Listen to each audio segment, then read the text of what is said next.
Chapter 12. Nur watched him as he tried on the uniform, staring at him in surprised delight, until he'd done up the last button. Then, after a moment or two, she said, "Do be sensible. I couldn't bear to lose you again." "This was a good idea," Saeed said, displaying his work and examining his reflection in the mirror. "I suppose I'd better be satisfied with the rank of captain." By the next evening, however, she'd heard all about his recent dramatic adventure and seen pictures of him in a copy of a weekly magazine belonging to one of her transient male companions. She broke down in front of him. "You've killed someone," she said, letting the words out with a wail of despair. "How terrible! Didn't I plead with you?" "But it happened before we met," he said, caressing her. She looked away. "You don't love me," she said wanly. "I know that. But at least we could have lived together until you did love me." "But we can still do that." "What's the use?" she said, almost crying. "You've committed murder." "We can run away together," Saeed said with a reassuring grin. "It's easy." "What are we waiting for then?" "For the storm to blow over." Nurse stamped her foot in frustration. "But I've heard there are troops blocking all the exits from Cairo, as if you were the first murderer ever." The newspapers, Saeed thought, all a part of the secret war. But he had hid his feelings and showed her only his outward calm. "I'll get you away all right," he said, "as soon as I decide to. You'll see." Pretending in a sudden rage, he gripped her by the hair and snarled, "Don't you know yet who Syed Mehran is? All the papers are indeed talking about him. You still don't believe in him? Listen to me. We'll live together forever, and you'll see what the fortune teller told you to come true." Next evening, escaping from his loneliness and hoping for news, he slipped out again to Tarzan's coffee house. But as soon as he appeared in the doorway, Tarzan hurried over to him and took him out into the open, some distance off. "Please don't be angry with me," he said apologetically. "Even my cafe is no longer safe for you." "But I thought the storm had died down now," Saeed said, the darkness hiding his concern. "No, it's only getting worse all the time. Because of the newspapers. Go into hiding, but forget about trying to get out of Cairo for a while." "Don't the papers have anything to go on about but Saeed Mehran? They made such a lot of noise to everyone about your past raids that they've got all the government forces in the area stirred up against you." Saeed got up to leave. "We could meet again, outside the cafe anytime you wish," Tarzan remarked as they said goodbye. So Saeed went back to his hideout in Nur's house. The solitude, the dark, the waiting, where he suddenly found himself roaring, "It's you, Ralph! You're behind all this!" By this time, all the papers had dropped his case, all except Al Zahra. It was still busy raking up the past, goading the police by trying so hard to kill him. In fact, it was making a national hero of him.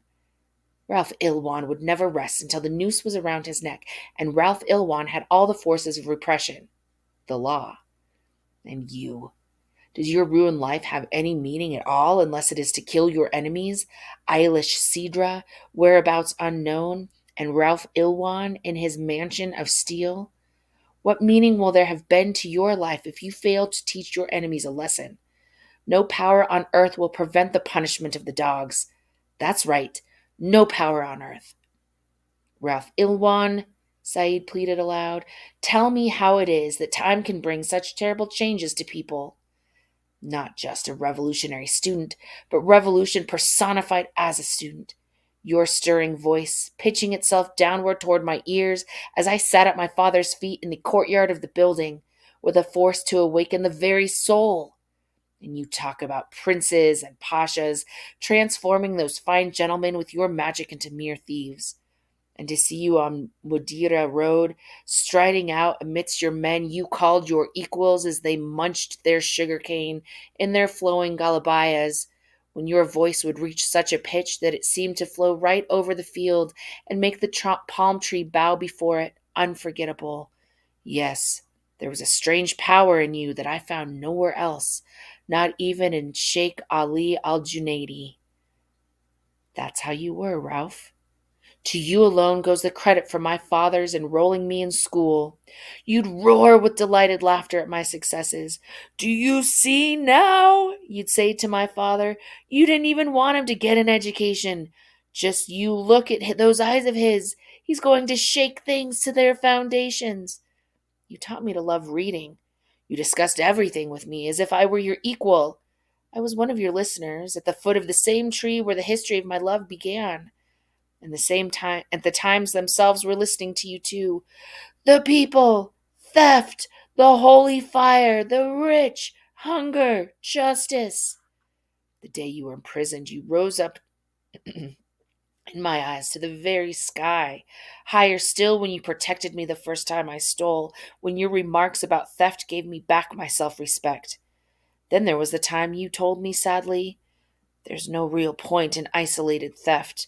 There has to be organization. After that, I never stopped either reading or robbing.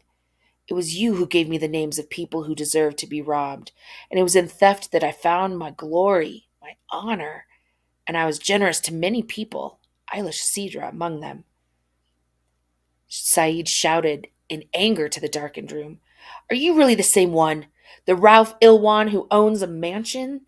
You're the fox behind the newspaper campaign. You too want to kill me, to murder your conscience in the past as well. But I won't die before I've killed you. You're the number one traitor. What nonsense life would turn out to be if I were myself killed tomorrow, in retribution for murdering a man I didn't even know. If there's going to be any meaning to life, and to death too, I simply have to kill you. My last outburst of rage at the evil of the world, and all those things lying out there in the graveyard below the window will help me. As for the rest, I'll leave it to Sheikh Ali to solve the riddle. Just when the call to the dawn prayers was announced, he heard the door open and Nur came in carrying some grilled meat, drinks, and newspapers. She seemed quite happy, having apparently forgotten her 2 days of distress and depression, and her presence dispelled his own gloom and exhaustion, made him ready again to embrace what life had to offer: food, drink, and news. She kissed him, and for the first time he responded spontaneously, with a sense of gratitude, knowing her now to be the person closest to him for as long as he might live. He wished she'd never leave.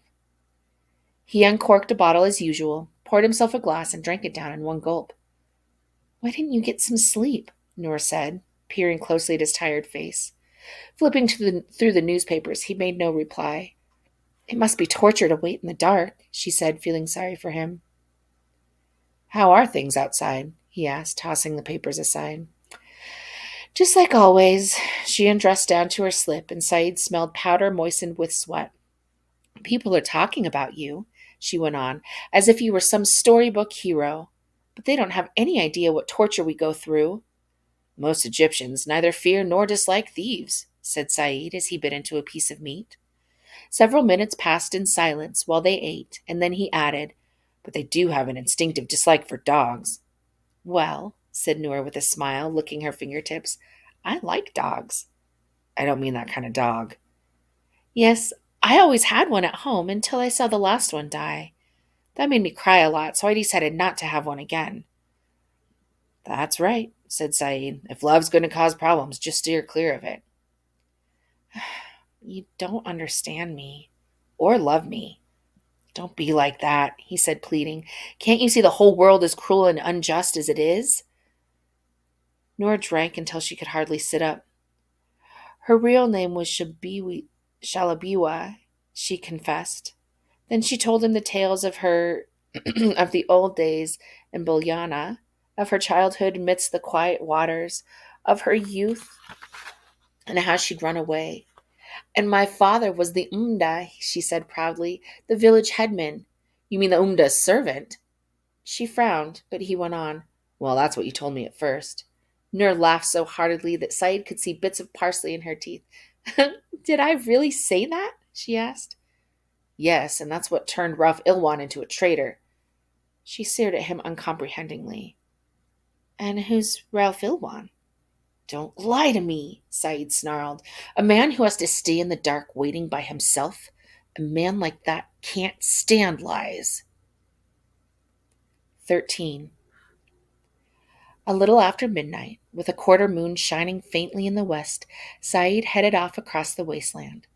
100 yards or so from the cafe, he stopped, whistled 3 times, and stood waiting, feeling that he had to strike his blow or else go mad, hoping Tarzan would have some information at last. When Tarzan appeared, moving like a wave of darkness, they embraced, and asked him, "What's new?" "One of them's finally turned up," the stout man replied, out of breath from walking. "Who?" Saeed asked anxiously. "It's Beaza," said Tarzan, still gripping his hand. "And he's in my place now, clinching a deal." "So my waiting wasn't wasted. Do you know which way he's going?" "He'll go back by Jabal Road." "Thank you very much indeed, friend." Saeed left quickly, making his way east, guided by the faint moonlight to the clump of trees around the wells. He moved on along the south side of the grove until he reached its tip, ending in the sands where the road and the mountain began. There he crouched behind a tree and waited. A cool breeze sent a whisper through the grove. It was a desolate, lonely spot.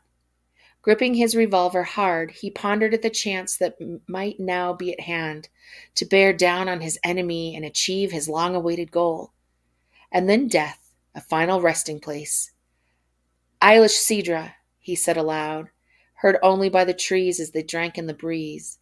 "And then Ralph Ilwan, both in one night. After that, let come what may." Tense, impatient, he did not have long to wait for a figure to come up hurrying in the dark from the direction of the cafe toward the tip of the woods. When there was only a yard or two left between the man and the road, Saeed leapt out, leveling his revolver. "Stop!" he roared.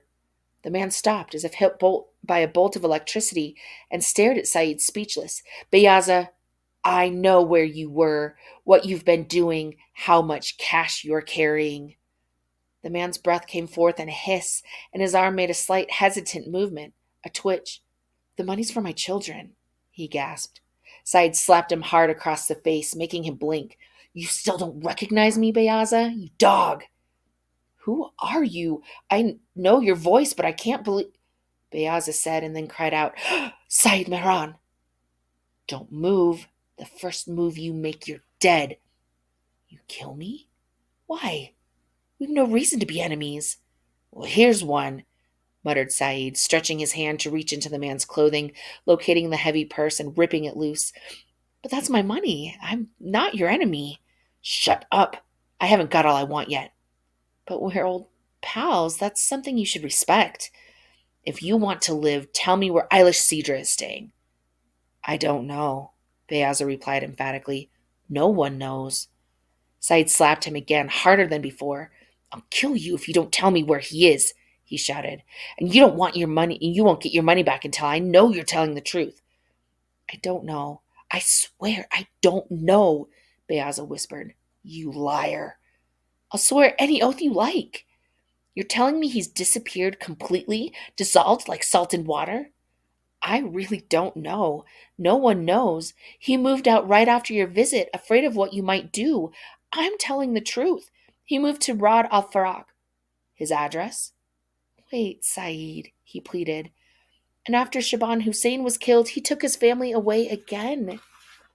He didn't tell anyone where.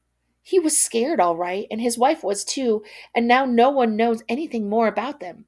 "Beaza, I swear I'm telling the truth." Saeed hit him again, and the man groaned with pain and fear.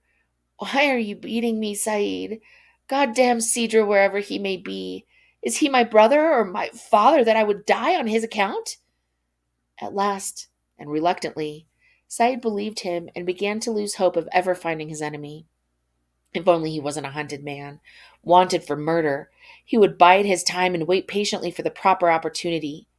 But that misdirected shot of his had struck the heart of his own most intense desire. "You're being unfair to me," said Beaza. When Saeed did not reply, he went on, "And what about my money? I never harmed you." He held a hand to the side of his face where Saeed had struck him. "And you've no right to take my money. We used to work together." "And you were always one of Sidra's buddies, too." "Yes, I was his friend and his partner, but that doesn't mean I'm your enemy. I had nothing to do with what he did to you. The fight was over now, and a retreat was the only course.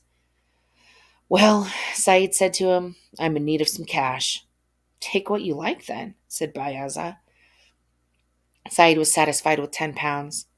The other man left, dazed as if he scarcely believed his escape, and Saeed found himself alone again in the desert, the light from the moon brighter now and the whispering of the trees harsher. So Eilish Cedra had slipped out of his clutches, escaped his due punishment, rescued his own treacherous self, adding one to the number of scot-free traitors. Ralph, the only hope I have left is in you, that you won't make me lose my life in vain.